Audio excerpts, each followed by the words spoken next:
বাড়িতেই যদি এমন বেকারি স্টাইলের বিস্কুট তৈরি করা যায়, তাও এতটা টেস্টি, তাহলে আর দোকান থেকে কিনবো কেন? বিস্কুটটা খেয়ে মনেই হবে না যে বাড়িতে বানানো, দোকান থেকে কেনা নয়। দারুণ খেতে হয়েছিল বিস্কুটটা। তো বিস্কুটটা কিভাবে তৈরি করেছিলাম তোমাদের সাথে শেয়ার করি। তৈরি করব বাদাম বিস্কুট। তার জন্য একটা মিক্সিং জার নিয়ে নিলাম, আর তার মধ্যে নিয়ে নেব 1/2 কাপ পরিমাণে বাদাম। তোমরা যে কোনো কাপ মেপে কিন্তু এটা তৈরি করতে পারো। প্রথমে 1/2 কাপ বাদাম মিক্সার জারের মধ্যে দিয়ে নেব, তারপর 1/2 কাপ পরিমাণে চিনি দেব। মিষ্টিটা তোমাদের পরিমাণ মতন কম বেশি করে নিতে পারো। তারপর এটাকে একটু গুঁড়ো করে নেব। যেহেতু বাদাম, তাই গুঁড়ো করবার পরে একটু তেল ভাব ছেড়েছে, তাই এরকম গুঁড়োটা ঠিক এরকম একটু ভেজা ভেজা মতোই হবে।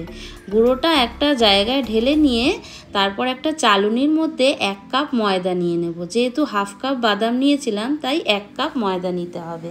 আর 2 চামচ গুঁড়ো দুধ, আর নিয়ে নেব 1/2 চামচ মতন বেকিং পাউডার। বেকিং সোডা কিন্তু নয়, এটাকে একটু চেলে নিতে হবে। বিস্কুট তৈরি করবার জন্য চালাটা কিন্তু খুবই দরকার। তারপর খুব সামান্য একটু নুন দিয়ে, আর এর মধ্যে তেল দিয়ে দিয়েছি। টোটাল আমি তেল নিয়েছিলাম 4 চামচ। প্রথমে 3 চামচ তেল এর মধ্যে দিয়ে দিয়েছি, দিয়ে একটা ডো তৈরি করব।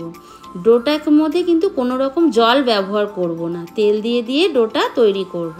আর যদি খুব মনে হয় ডোটা হচ্ছে না, তাহলে 1 চামচ থেকে 2 চামচ একটু দুধ, লিকুইড দুধ এর মধ্যে ইউজ করতে পারো।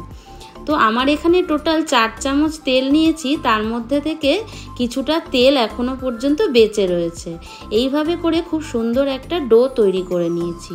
তারপর যার মধ্যে বিস্কুটটা বেক করব, সেই একটা থালার মধ্যে আমি কিন্তু কোনো রকম বেকিং ট্রে ব্যবহার করব না, বাড়িতে থাকা প্লেটের মধ্যেই হয়ে যাবে। আর সামান্য একটু যে আমরা যে কাগজে লিখি, সেই কাগজের মধ্যেই তেল দিয়ে বাটার পেপার তৈরি করে নিলাম।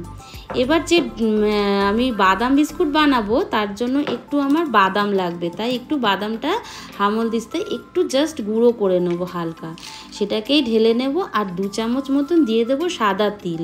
এটাকে একটু মিক্স করে রেখে দেব বিস্কুটের ওপরে বাদামগুলো একটু ছড়িয়ে দেওয়ার জন্য। এবার যে ডোটা তৈরি করেছিলাম, সেই ডো থেকে বিস্কুট তৈরি করবার জন্য লেচি করে নেব। লেচিগুলো কিন্তু খুব বড় বড় করব না, কারণ কি বিস্কুটটা খুব বেশি মোটা করব না। বিস্কুটটা বেশি মোটা হয়ে গেলে তাহলে বেক করতে বেশ অনেকটা কিন্তু সময় লেগে যাবে।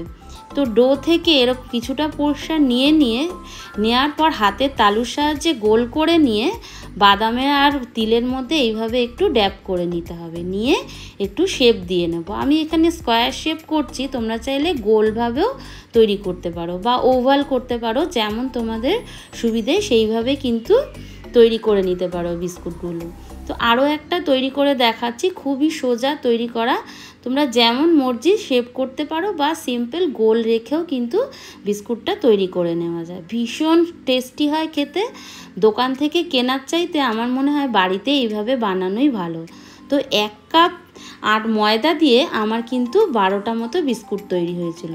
তো একটা মোটা জাতীয় পাত্র এভাবে নুন দিয়ে প্রথমে গরম করে নিতে হবে। তারপর একটা স্ট্যান্ড দিয়ে তোমার ট্রেটাকে মানে থালাটাকে আমি এইভাবে বসিয়ে দিয়েছি। এটাকে বেক করে নেব মোটামুটি 35 মিনিটের জন্য। 35 মিনিট পর যখন বেক হয়ে যাবে, তখন এইভাবে নামিয়ে নেব। তো আমি এইটাকে কিন্তু 2 বারে বেক করেছি। এরকম একটা ডিশের মধ্যে আরও কয়েকটা বেক করে নিয়েছিলাম। ঠান্ডা হয়ে যাওয়া পর্যন্ত অপেক্ষা করতে হবে। গরম অবস্থায় বিস্কুটে হাত দিলে কিন্তু ভেঙে যাবে, কারণ গরম অবস্থায় বিস্কুটগুলো খুবই গরম থাকবে।